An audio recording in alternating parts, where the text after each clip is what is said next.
ஏய், நீ ஏன் பூக்கவே மாட்டேங்கிற? சீக்கிரம் பூக்கணும், சரியா?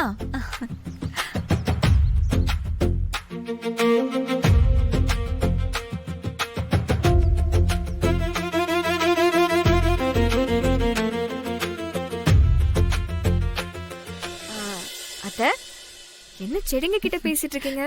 செடிக்கும் மனுஷங்க மாதிரியே எல்லா உணர்வும் இருக்கு. நாம பேசுனா அத கேட்டு சந்தோஷப்பட்டு பூ பூக்கும். சரி, இனி நானும் பேசுறேன்.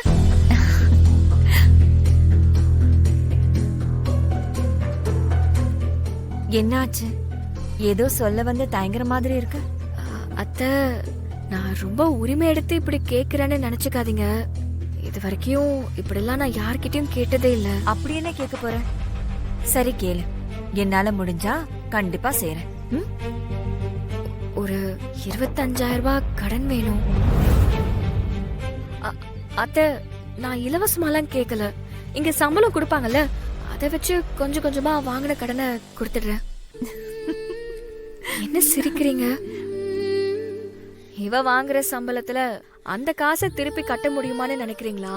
அதான் அம்மா நானு 2 பேரும் வேலை செய்யறோம்ல, முடிஞ்ச அளவுக்கு சீக்கிரமா அடைச்சிருவேன். அதுக்கு சிரிக்கல. எனக்குன்னு சொந்தமா என்கிட்ட எந்த பணமும் கிடையாது. பணத்தை நான் கண்ணால பார்த்து பல வருஷம் ஆச்சு. என்ன சொல்றீங்க அத்த?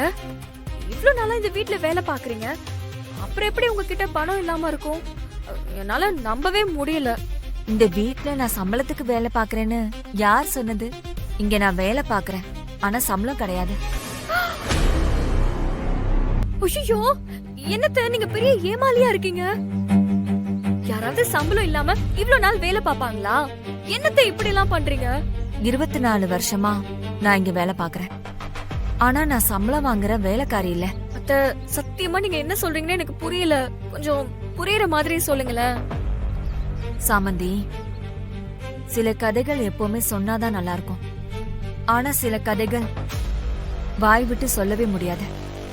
அந்த மாதிரி சொல்லவே கூடாத கதை தான் என்னோட கதை. எனக்கு வேண்டியதெல்லாம் என் பக்கத்திலே இருக்குங்கிற நிம்மதி போதும். அதுக்காக தான் நான் இங்க வேலை பாக்குறேன். கடைசி வரைக்கும் இப்படியே இங்கே இருந்துட்டாலே போதும்.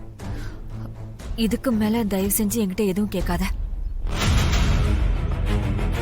என்னது இப்படி ஏமாலியா இருக்காங்க?